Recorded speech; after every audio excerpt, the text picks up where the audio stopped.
Saudara, bagaimana pengusutan dan transparansi dugaan transaksi mencurigakan di Kementerian Keuangan? Kita akan berbincang dengan Kepala PPATK tahun 2002 hingga 2011, Yunus Hussein. Pak Yunus, selamat malam. Selamat malam. Kita juga akan sapa Direktur Center of Economic and Law Studies, Selyos Bima Yudhistira. Mas Bima, selamat malam. Selamat malam. Saya ke Pak Yunus dulu.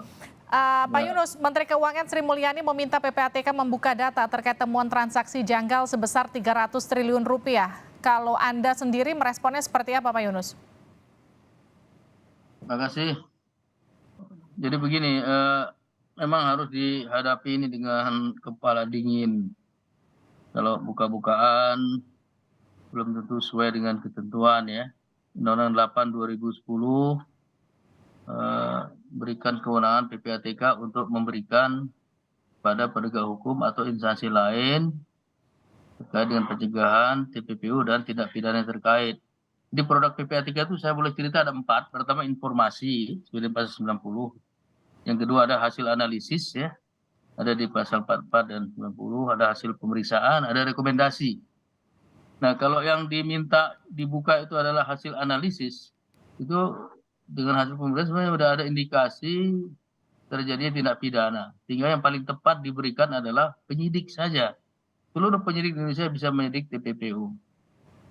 Jadi kalau dibuka ke publik sebenarnya sistem yang ada tidak seperti itu. Di luar negeri juga seperti itu. Diberikan kepada penyidik. Kalau penyidik sudah melakukan penyelidikan, sudah ada bukti permulaan, 2 minimal, kemudian ada tindak pidana, ada pelakunya, ditingkatkan jadi penyidikan. Nah, kalau sudah ada upaya-upaya paksa itu, apalagi sudah sampai sidang pengadilan, silahkan mau dibuka. Tapi kalau sekarang belum waktunya untuk dibuka ya. Jadi sekarang belum waktunya untuk dibuka. Tapi yang jadi pertanyaan saya sekarang ini, Pak Yunus. Ini kan kalau Pak Mahfud bilang ini kan dugaannya diduga 2009 sampai 2023. Nah, Anda ini kan Ketua PPATK 2002 sampai 2011. Artinya ada di irisan kepemimpinan Anda. Saat itu kemudian ada nggak kemudian temuan yang juga Anda temui terkait dengan 300 triliun rupiah ini? Ya dulu zaman saya kan saya ada lapor juga ya. Kasusnya cukup besar ya. Antara lain kasus Gayus, antara lain ya. Dan selain ada yang lain-lain. Jadi kalau dilihat informasi dari Pak Mahfud ini, kita harus hati-hati memaknai apa maksudnya 300 triliun. Karena jumlahnya luar biasa besar. Ya, besar sekali itu. Kalau beli kerupuk itu nggak bisa habis dimakan itu. Jadi kita lihat periodenya 2009 sampai 2023. Itu 14 tahun, Mbak. Melibatkan 467 orang.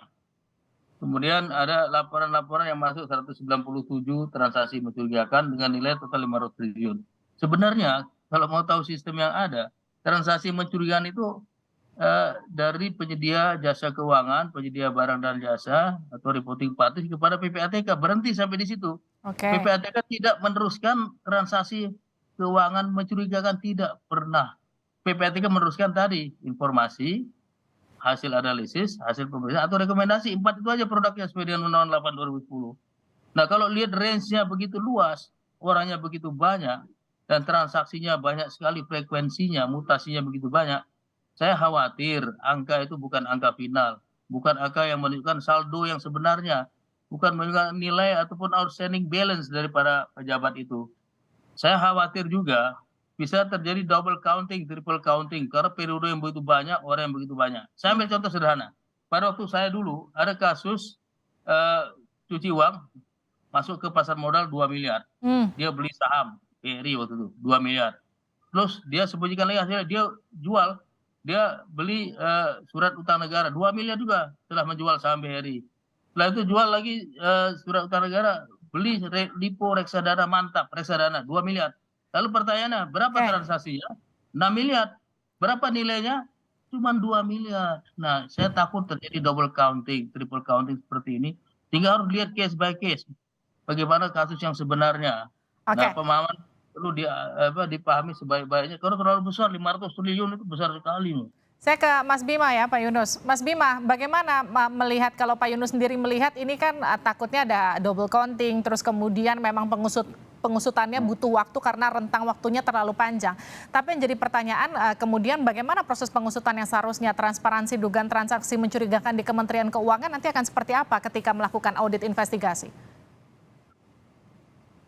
Iya, saya pikir ini PPATK tentu punya pertimbangan ya untuk kemudian bilang 300 triliun dan melibatkan ratusan orang di Kementerian Keuangan. Jadi mungkin mereka tidak sembarangan gitu. Apalagi kan ini juga diperkuat juga oleh Menko Polhukam. Jadi ada tim saya kira yang juga mendalami itu. Dan tinggal nanti kalau PPATK sampai sebatas memberikan informasi, ini kan nanti akan dilempar ke siapa informasinya. Kan di Kementerian Keuangan juga sudah ada Irjen, Inspektorat Jenderal, yang tugasnya menindaklanjuti. Jadi mereka berkoordinasi dengan PPATK. Pejabat A, pegawai A misalnya memasukkan mobil atas nama orang lain, ya, atau kemudian menyembunyikan harta, misalnya kok bolak-balik ke negara lain, misalnya ke luar negeri gitu ya, ada apa. Jadi transaksi-transaksi mencurigakan itu saya kira tidak selesai hanya dengan mengungkap agregatnya. Tapi kita inginkan dari publik itu ada mereka yang memang terjerat pidana betul-betul. Nah, disitulah pentingnya adanya tim bersama. Jadi jangan hanya PPATK mengumumkan, tapi kemudian juga pembentukanlah tim yang di dalamnya ada KPK, ada BPK mungkin kalau perlu, kemudian ada kepolisian, kejaksaan, sehingga ini tuh tuntas.